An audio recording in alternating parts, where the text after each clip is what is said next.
Hi student, I Devendra Sharma. I welcome you all to 8th Performance Tutor. In today's lecture, we will discuss the key features of the Indian Constitution. आज हम क्या discuss करने वाले हैं? आज हम discuss करेंगे क्या की features of the Indian constitution. सबसे पहला की फीचर्स यदि आप देखें तो आपको देखने को मिल रहा है क्या, फेडरलिज्म। क्या होता है federalism? The existence of more than one level of government in the country is called federalism. ठीक है, आप देखें तो एक से ज़्यादा लेवल ऑफ गवर्नमेंट आपको देखने को मिलते हैं, यदि कंट्री में देखने को मिलते हैं तो वो क्या है, फेडरल है।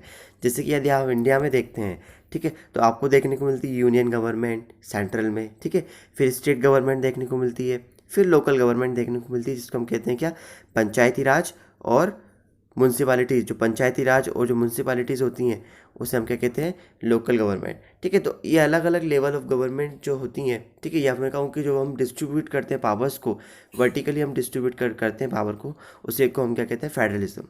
ठीक है, हम क्या करते हैं, पावर्स को डिस्ट्रीब्यूट करते हैं कि भैया कुछ काम ऐसे हैं जो यूनियन गवर्नमेंट करेगी, कुछ काम ऐसे हैं जो स्टेट गवर्नमेंट करेगी, और कुछ काम लोकल गवर्नमेंट कर पाएगी। ठीक है, तो इस तरीके से यदि आप देखें तो हमने पावर्स को क्या किया, डिस्ट्रीब्यूट किया, इसी को कहते हैं फेडरलिज्म। तो इंडिया में क्यों ज़रूरत आ गई फेडरलिज्म की, यदि आप देखें इंडिया में, ठीक है, तो why federalism in India? Our country has so many communities. आप आपकी कंट्री को देखते हैं तो आपको अलग अलग कम्युनिटीज़ देखने को मिलती हैं, और हर कम्युनिटीज़ के क्या उनकी एस्पिरेशंस हैं, उनकी नीड्स हैं। ठीक है, तो so it is important to have another level of government in the state so that decisions could be made so that particular area.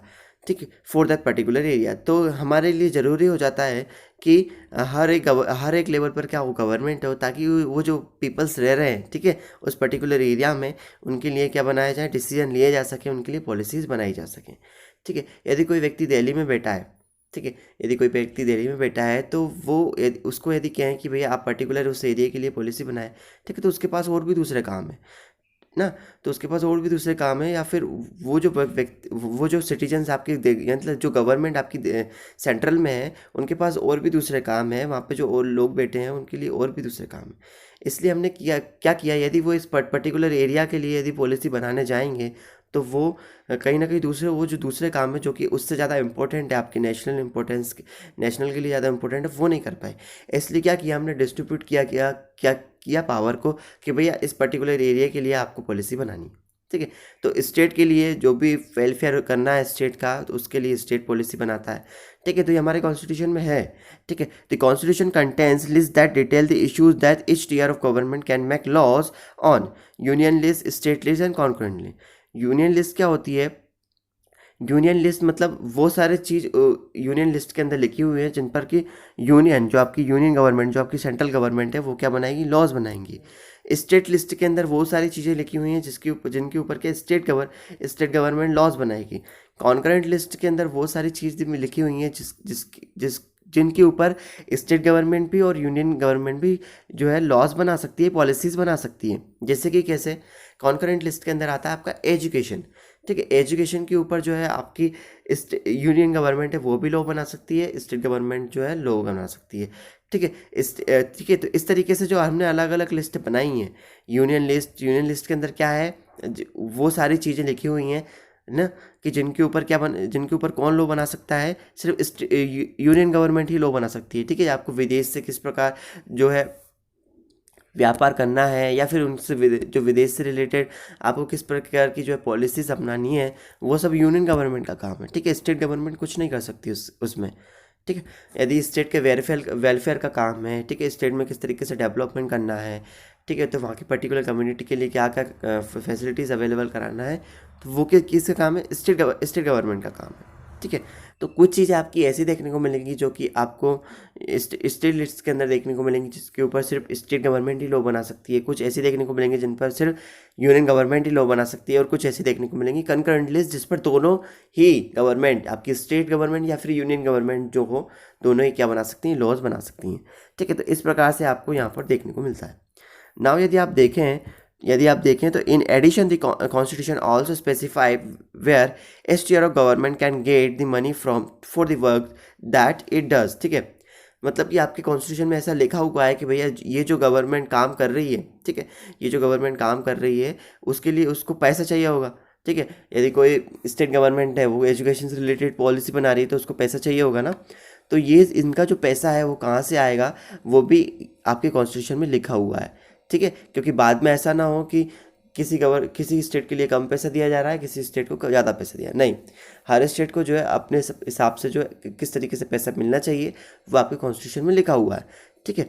समझ में आया। Under federalism the state are not merely agents of the federal government but draw their authority from the constitution as well. तो वही हमने बात की कि यदि आप फेडरलिज्म की अंडर फेडरलिज्म की बात करते हैं तो ऐसा नहीं है कि स्टेट गवर्नमेंट हमेशा जो है सेंट्रल गवर्नमेंट के अंदर रहेगी। मतलब कि सेंट्रल गवर्नमेंट है, उसके उसके वो जैसा कहेगी वैसा ही करना है, ठीक है, हर चीज़ पर, ठीक है।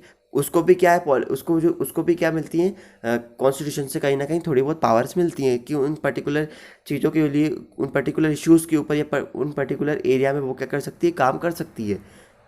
पर फिर भी यदि हम देखें तो हमको ऐसा देखने को मिलता है कि जो आपकी सेंट्रल गवर्नमेंट होती है, जो यूनियन गवर्नमेंट होती है, उसके पास कई ज़्यादा पावर होती है कंपेयर करें तो हम आपकी स्टेट गवर्नमेंट से, ठीक है। कुछ ऐसे इश्यूज़ होते हैं जहाँ पर कि क्या होता है कि आपकी जो सेंट्रल गवर्नमेंट है उसकी बात मानना पड़ती है, ठीक है। कुछ नेशनल कंसर्न से रिलेटेड इश्यूज़ हैं, ठीक है।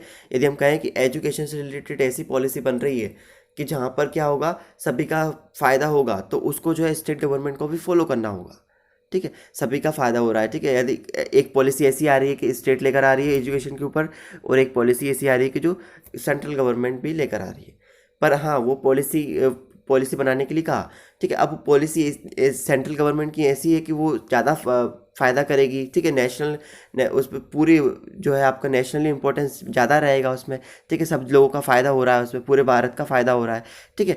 तो वो उसको अपनाया जाएगा, ठीक है, उसको फॉलो किया जाएगा, हाँ। और उसकी जो आपकी स्टेट की पॉलिसी उसको हटा दिया जाएगा, ठीक है।